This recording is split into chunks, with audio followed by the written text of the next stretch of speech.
Hello, welcome to our fourth and last Advent talk for 2020. So a week ago, on the 20th of December, we lit the last candle in our Advent ring at number 49 for Storm's Christingle. And we remember particularly the angels and the message of peace that they bring. So 40 years ago today, there wasn't much peace in my house. I was then living in the Midlands and was expecting our second child.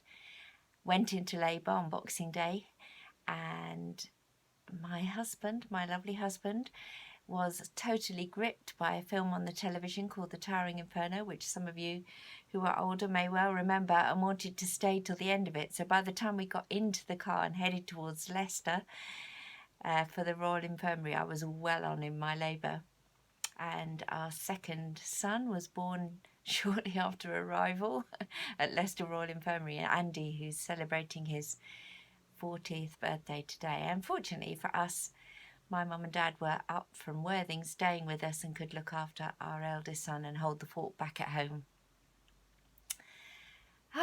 Memories.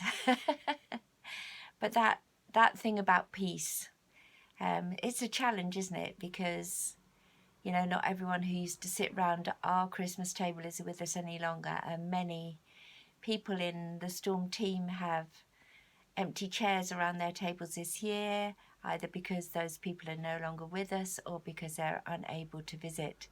And so this Christmas has been very different. And then I reflect on what the Bible means by peace, and it certainly doesn't mean absence of trouble. What it means is finding that point, that centre point in the middle of whatever's going on around us. And I always remember that story of Jesus caught in a massive storm on the lake with his friends, his fishermen friends, who weren't frightened by anything very much, but were frightened in this storm. But Jesus is asleep. Why is he asleep? Because he knows that he can trust God, who's in charge of what's going on around him. And the Bible actually uses a really interesting word when it talks about peace. It uses the word shalom. That's particularly in that bit of the Bible we call the Old Testament, a Hebrew word, which means such a bigger concept than absence of trouble.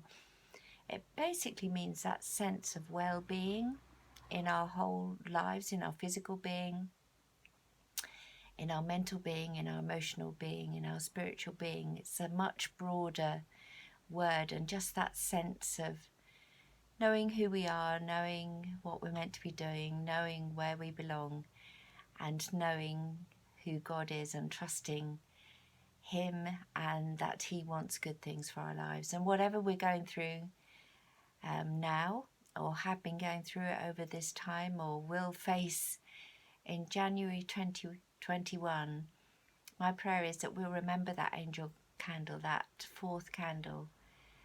And we'll remember that that peace is something real that cannot be shaken by the things that are going on, the storms that are going on around us. And when we lit the fourth candle at number 49, we also lit the Jesus candle in the middle, the big one, because we knew we weren't going to be meeting this Sunday and weren't sure, really, to be honest, what the circumstances would be for us as a church going forward in terms of what we're allowed to do in terms of meeting. And so we lit the Jesus candle. And of course, Jesus, we remember, is one of his titles is the Prince of Peace. And one of the things he said several times to his friends was, I give you my peace I leave with you. I may not physically be with you all the time, but my peace I leave with you. And I love this quote from Oswald Chambers, one of my favourite authors.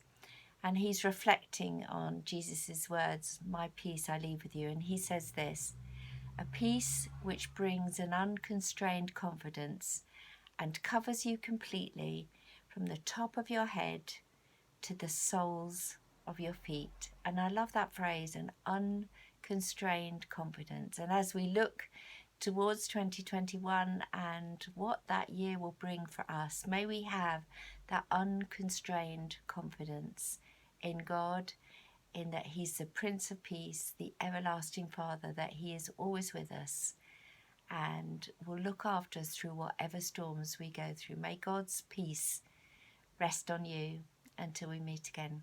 God bless.